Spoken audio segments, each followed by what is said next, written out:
Well, welcome to the Kurist podcast. Today, we're going to take a look into the world of data and specifically how that relates to Kurist. Today, I'm joined by Mr. Rohit himself, our data security officer. So thank you so much for joining us today. Thank you for having me. Of course, yes. Well, I would just love to hear a little bit about you and what you do. So if you could just give us a little bit of an intro about yourself. Absolutely, happy to. So I'm responsible for the technology platform for Kurist as it relates to data security. A little bit about myself. I have an undergrad in electronics engineering. I have a master's in computer science from Iowa, and I did another master's from Purdue in technology. Okay. I've done a specialization in software from the Software Engineering Institute at Carnegie Mellon. Okay. And been blessed with a 20-plus year career in this field across startups, mid-size and global corporations. So I'm pretty fortunate to be able to help advise Kurist on their exciting journey ahead. Yeah, no, that's awesome. Well, thank you for sharing. And I know we're happy to have you here. But I would love to hear a little bit about you in terms of what kind of drew you to Kurist and what made you want to be a part of Kurist's mission. When Dr. Murad, the Kurist CEO, approached me, I was captured by the mission, vision, and his energy and how he explained the problem statement. And on a personal note, my mother, who lives in India, suffers from a medical condition where to get the medical care, I felt like she wasn't able to access the best medical care. So as a son may do for his mother, I had the opportunity to sponsor her to come live with me in the United States that she could get medical care. So she's done 1 year of that. Okay. And while this was going on, Dr. Murad approached me and his idea and vision really appealed to me. So I've taken some time, my personal time, to help and advise Kurist for that reason. No, I love that. That's always super touching to hear, and how different people can get inspired from like the smallest things or big things like, wanting to take care of your mother and how that inspired you to, want to join a company who you felt aligned with that mission of, really caring for the patients. So that makes me really happy to hear. I'm glad to hear Thank that. you. I hope your mother's doing better. She's doing much better. That's She's great. doing great. Thank you. That's great to hear, of course. All right. Moving right along, I would love to hear about how you believe that your expertise, you kind of mentioned, you've studied at Carnegie Mellon, you're kind of getting your master's right now at Purdue, and you have a 20-year career history. I would love to hear how you believe all of that will translate into Kurist and make it even better than it already is. Absolutely. So, as far as my education goes, I've finished my master's from Purdue and I've done all my education right now. It's really about looking at the most advanced technologies that can secure a platform for us. And data security is essential for this globally growing platform, especially with the couple of decades of technology experience. I feel like I can definitely add to Kurist safety and privacy. And then we'll dig into it in terms of how we can actually achieve that. So that's really where I bring that expertise in the data security and the technology platform and how we secure everything end to end. Absolutely. Absolutely. Yeah. No, I think it's very important to touch on that. Kurist does a really good job of ensuring that the safety of the data that we're sharing on the platform is protected at every level is super, super important. So that's great. Absolutely. Yeah. All right. So as you touched on, we are definitely seeing a lot of huge changes in the way that we do our lives these days. So let's just dive into that real quick. With all of these societal changes heading to more of an online world, what do you think that Kurist is doing to really ensure that safety and privacy remains a core thing at everything that the platform does? Right. And I think we've seen so many changes in the past 20, 25 years in technology. I think we've seen more advances in technology in the past 25 years than what we've seen in the past 250 years. And it's only growing and accelerating. And Kurist happens to be at the pinnacle of where we are today in terms of all our technology platforms and how fast they're growing, be it cloud, AI. I'm sure we'll dive into a lot of those things. But all that said, security and compliance is table stakes. And it's not once and done. It's a continuous environment where threats are happening every day. And we need to be on top of everything at the same time that threats are coming in. So it's really important for us. It's not important, it's almost table stakes, right? But this is important for me specifically. So I'm happy to dive into it. Yes, let's hear it. I'm excited. But I want to really break down zero trust, which is our philosophy of securing our platform. zero trust architecture and how it applies to cloud security in simpler terms that might make sense to the typical medical professional or patient that might be curious and listening to our conversation. So we have implemented and are strengthening across various areas. Now imagine you're going to a hospital. So I'll explain identity and access management, which is a digital security term in terms of real world security.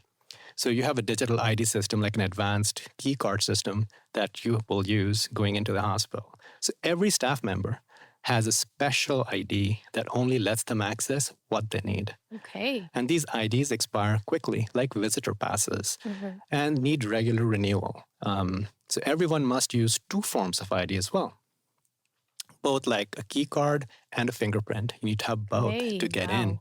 And access is granted for what's needed and when needed, and automatically removed when not.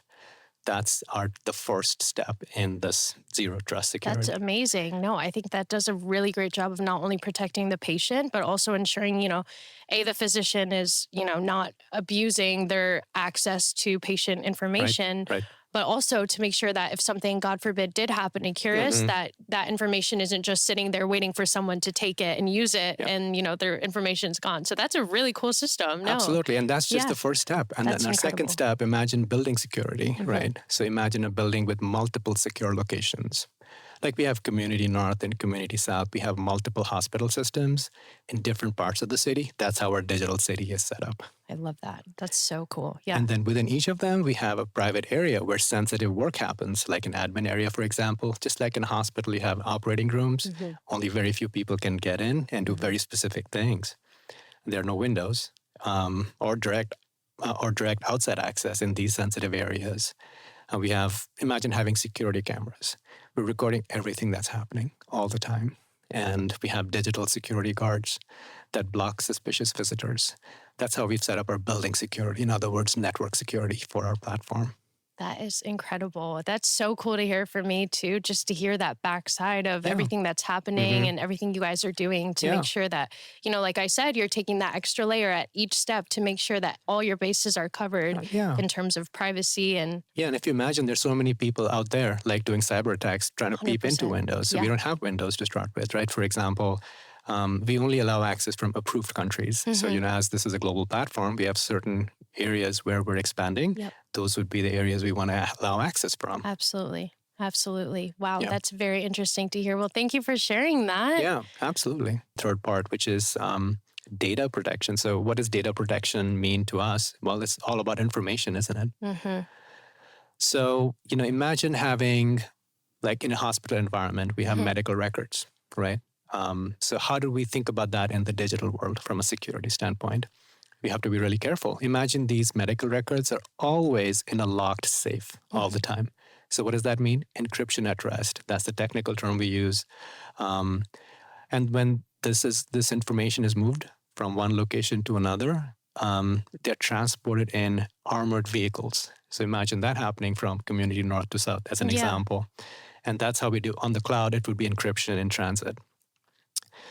This can only be unlocked with very special keys that only the hospitals control, right? Even if you got hold of the medical records, it's gobbledygook. You wouldn't make sense of it, right? Okay. It's only when it arrives at the hospital that it starts to make sense when the keys are unlocked. And these are all backed up regularly, and we have strict rules about who can see them and when. Like even our admins cannot see this information. Wow. And we keep track of who looked at them and when. Okay, I was going to say, I think that's very important. I mean, not only just from a privacy protection standpoint, but, if I'm, for example, a physician and I click on one of your folders because I'm curious to see, I wonder if I know this person, right. That could be a violation of privacy with the patient, but also you can look at it on the flip side, it's more educational. So if let's say you're a physician and you clicked on my folder that I'm treating and you were like, hey, I saw that you did this. Can you explain to me why you did this? It could be a learning opportunity from physician to physician. So, I mean, it's important just to see and to figure out why people are clicking on it. But I think you can make it a very positive thing as well. Definitely. And if physicians need to collaborate and you want to create a single case where you have multiple physicians, that can be done not just because the documents are there, but through a way in which it's done in a very explicit way that now this is Exactly. shared, you can have access, and it's time Yes. limited, and so forth. Exactly. Absolutely. No, I think it's great to track that. Yeah. Yeah, and then as you know about our Kurist application, we have security from a system security standpoint. So how does that translate in the real world? As an example, might be, think of it having like secure rooms on the cloud. Like in the real life, it would be like secure rooms that self-clean and reset after each use. So it's almost as if everything gets reset and you never knew anything happened. So we sort of do the same thing on the cloud as a clean room, as a clean room analogy, I think. And those multiple ID checks, before allowing access is always the case. We always do that. And these systems that limit how many people can enter at once are put in place. And the guards are at each door that check every piece of information going in and out. So these are automated things that we sort of implement on the cloud, which I think enhances our system security posture as we think about scaling. I think that's super important. And when you mention these rooms, kind of almost like a sterile room that you're going into, it's all clean, it's all ready to go. Is this more hypothetical, or is this for example, if I'm someone who wants that second opinion, is it something that I would see, or is it all just on the back end? These are all on the back end. And this is a way in which I'm describing how we set up our security architecture on which the platform lives. So for example, if say a server and our application was to be scaled as we're moving forward, a clean room would be like a clean server where the code would automatically get deployed and you'll have more scalability. And whatever functionality lives within the application is securely scaled out. Okay, that's incredible. That's really great to hear.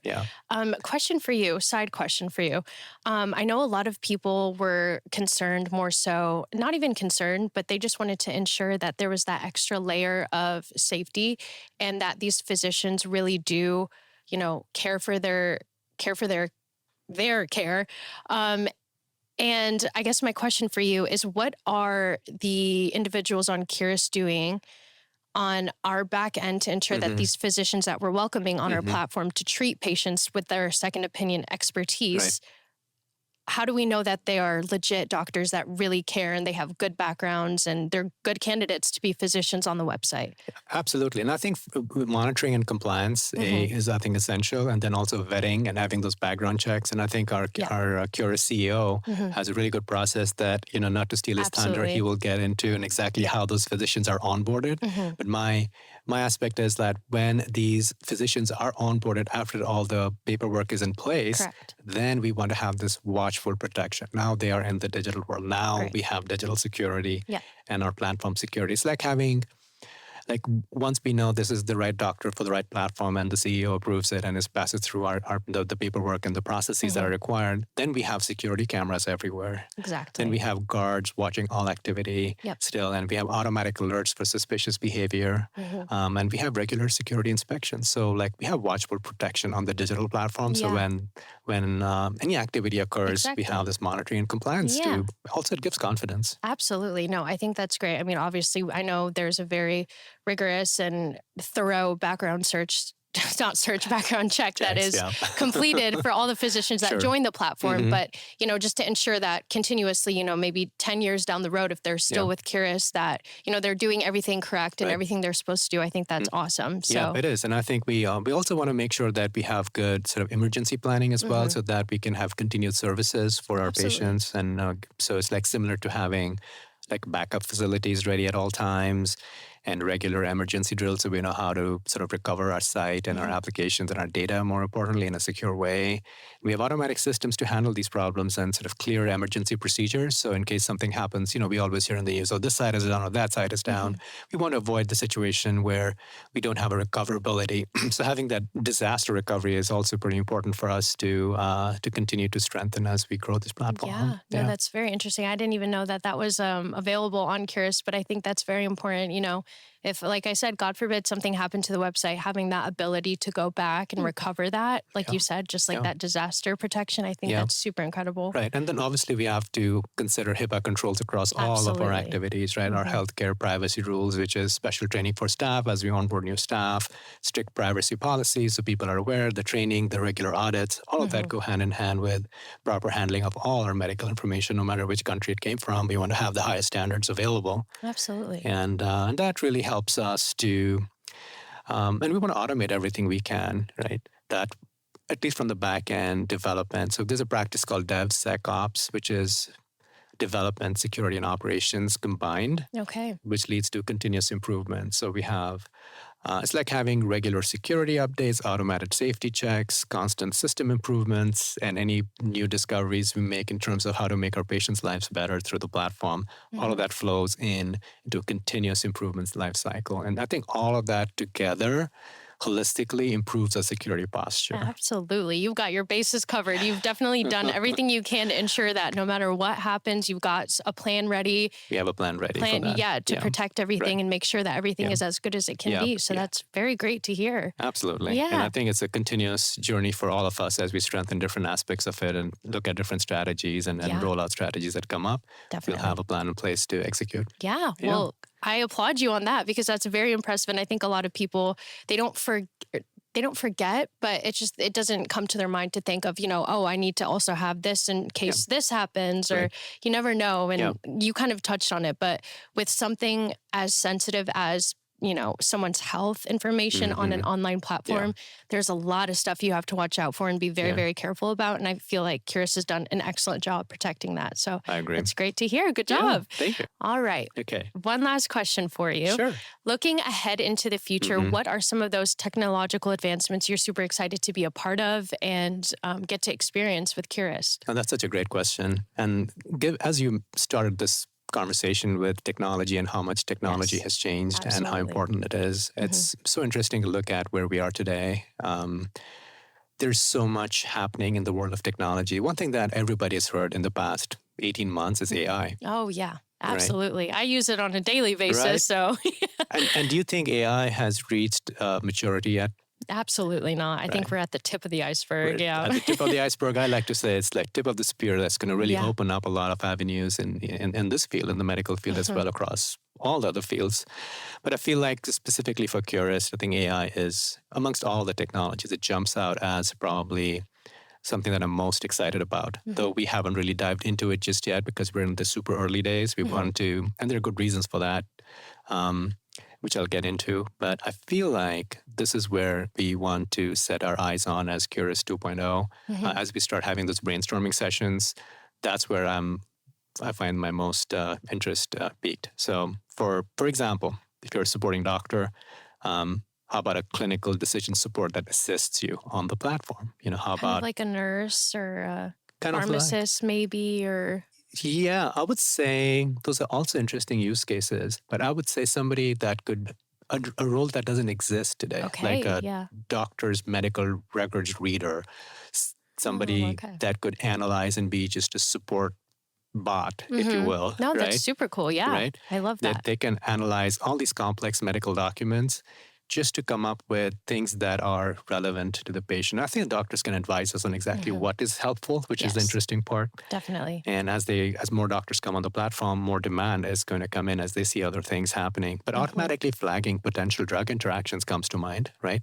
Just looking at these documents, hey, this patient is taking these drugs, and as you're recommending more, you could have a decision support system that says, wait a minute, are we sure about this? No, I think that's great. Yeah, so identifying generally the patient data patterns that might be missed and flagged for review might be really good. And for patients, just personalized medicine is such a huge thing where patients are already asking questions on the web, they're already asking AI, how could Kurist help? Well, Kurist would have contextualize information for a patient in a secure and private manner that could be helpful to them for looking at different treatments, recommending different measures on different risk factors, and looking at the platform or looking at what the platform and other doctors can offer. So there's a huge sort of, again, it's the tip of the spear. You know, we'll see where this goes, but that's what excites me as the next generation platform. Absolutely. I'm so eager and excited to see where you guys take it. That's incredible. Well, Rohit, thank you so much for joining us today. Thank you. It was a pleasure to pleasure hear and pick your brain about, everything in terms of data and technology. So thank you so much for coming. Thank you for having me. This was such a blast. Thank you so much.